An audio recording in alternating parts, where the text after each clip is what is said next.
How's it going, everyone? So recently I got Nioh 2. And I gotta say, I was really hoping this game was difficult. It seems like I can walk up to any enemy and just disrespect them however I like and whenever I like. Oh, and don't even get me started on the traps. I was really hoping for something clever and something that can catch me off guard, but no. These traps are so obvious, how could anyone get caught in them? But the final straw has got to be the bosses. They're just paper tigers. They don't do anything to you. I mean, come on. You can just go up to them and just dance around them and they can't even really hurt you, let alone kill you. And by the way, if you can't tell by now, I am joking. Because this game is going to kick your ass 6 ways till Sunday and it'll still have enough left over for next week. So now let me get to the more serious part of this review and talk about whether or not Nioh 2 is worth the $60 and if you should go ahead and get the season pass for the DLC. And like always, if you found this interesting or helpful, let me remind you to possibly like the video and subscribe. Now let's get to it.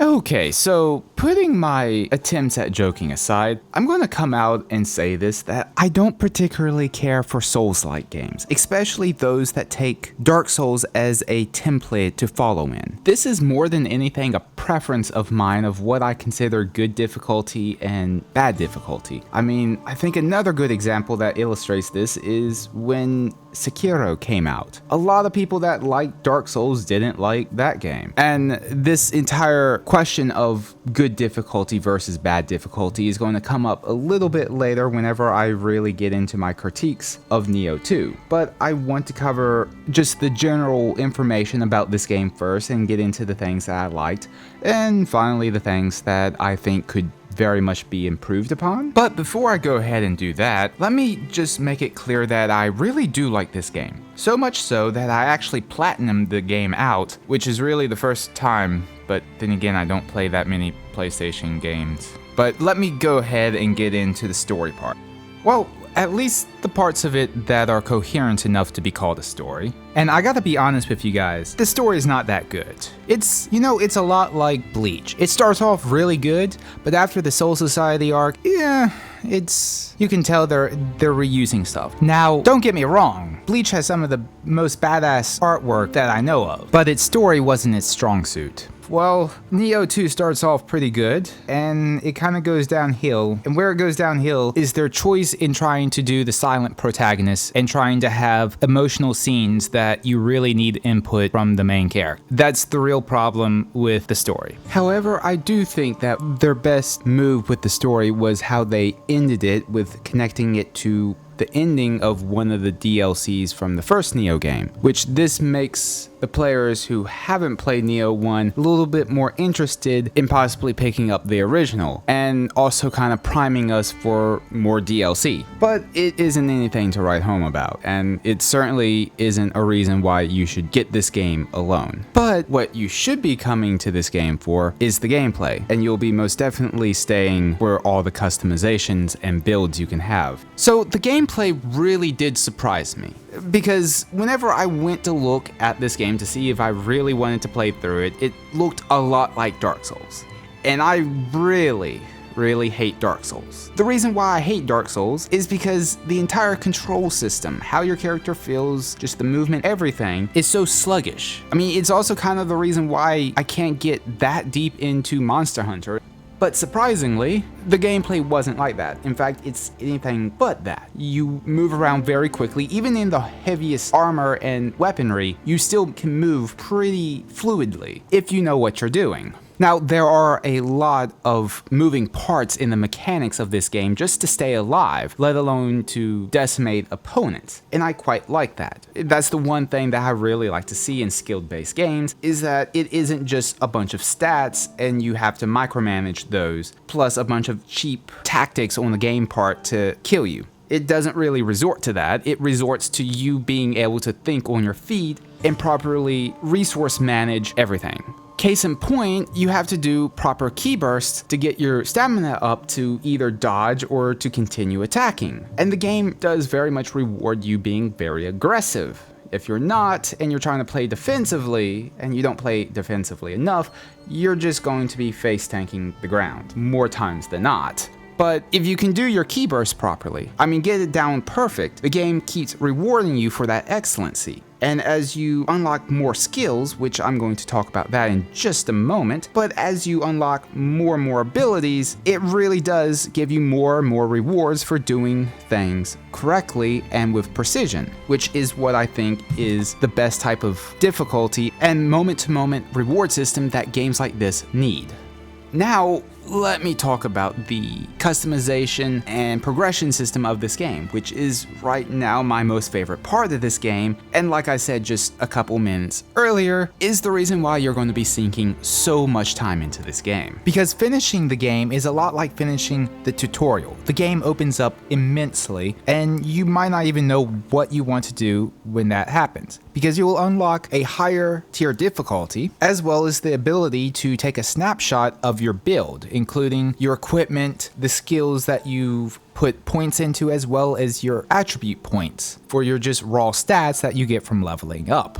And you can have several of these, so you will just spend most of your time thinking about the different builds and the different gameplay styles that you can possibly come up with, which that leads into perfectly of how the progression system actually works. It isn't really old-fashioned RPG style of where you put points into a system and it spits points out back at you in terms of damage or just defense. No, you pick up skills that change the fundamentals of how you play your character. Another way of putting it, and I think the more straightforward way of doing it, is that you buy actions and skills for your weapons, as well as different ways that you can modify how they deal damage or what they can do to enemies. Then you customize where those skills go, either in low, medium, or high stances. Also, your stats are divorced from your skill tree. Even though you can put points into your stats, the majority of what's going to determine you being able to deal damage and kill enemies is your gear and the quality thereof. It's kind of funny because the system that they use is a lot like the spear grid from Final Fantasy X, or more recently, the skill tree in Path of Exile, which I just got done saying in another video that I wish was in more games. And here it is.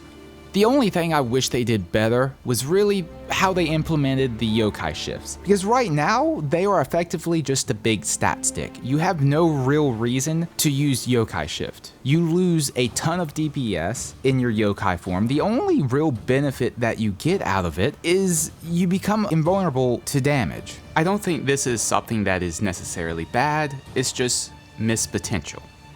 Now this is where I would segue into talking about the things that I disliked about this game. But to do that, I'd like to talk about why I don't like Souls-like games in general, such as the overuse of ambushes, traps, and other design choices that really forces the player to memorize the level, then actually play through it. Or the classic game mechanic of losing your loot or resources whenever you die and having to go and retrieve it afterwards. This to me is more of an annoyance than anything that causes tension or stress, because you don't really lose it and it's easy enough to retrieve it, it just wastes time doing it. I could go on, but I would really only be nitpicking. I mean, a lot of it is personal preference, and Nioh 2 seems to have implemented the less egregious design aspects of the genre. Now, this isn't to say I dislike challenging games, it's just that I don't like the format that Dark Souls set into place. And a lot of the things that I dislike about this game are those that are taken from Dark Souls. And I believe the things that make or break a game isn't necessarily the aspects that you really like and love about the game, but rather the things that you can't stand and hate about the game. That's why I asked in the beginning of this video, what is good difficulty and what's bad? Because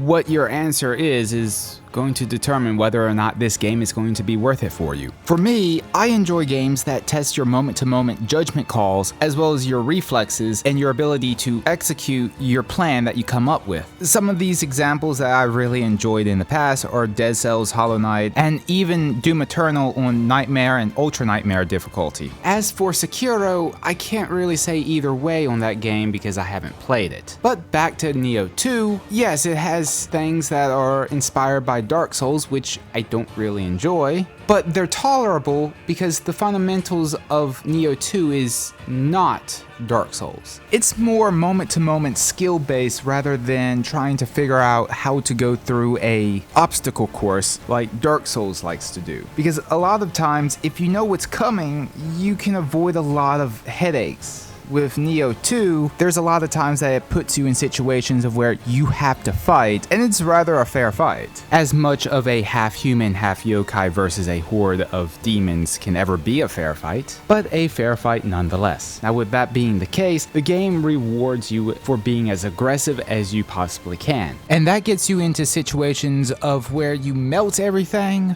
or you get melted. And that's going to be the largest determinant of whether or not this game is going to come off as irritating or very rewarding. Now, one last thing that I want to get into before I wrap this all up, and that is whether or not the DLC is going to be worth it. And after a little bit of research, this game follows very closely to how Nioh 1 worked out, so much so that I believe that the DLC will be very similar. And the DLC basically added on more difficult, or at least another stage of difficulty, as well as more content. And for the price that the DLC is at the moment, I believe that yes, it's going to be worthwhile. So if you were wondering if the season pass was going to be worth it or not, I'd go ahead and pick it up because I believe it would be a pretty good bet. With that tidbit out of the way, let me just go ahead and summarize this up. If you enjoy the first Nioh, then it's a sure bet. If you haven't played Nioh, then it really comes down to whether or not you can stand having a feast or famine dynamic in your video. I hope this video has been helpful for you guys. I also kind of want to do a video that goes more into why I believe that this game is far better than Dark Souls, but those videos take a lot to put together, and I would at least want to know how much interest would you guys actually have in something like that. I also kind of want to do a few build videos for this game. Anyways, remember to leave a like if you enjoyed or if you found this helpful, and possibly consider subscribing if you would like to see some more content.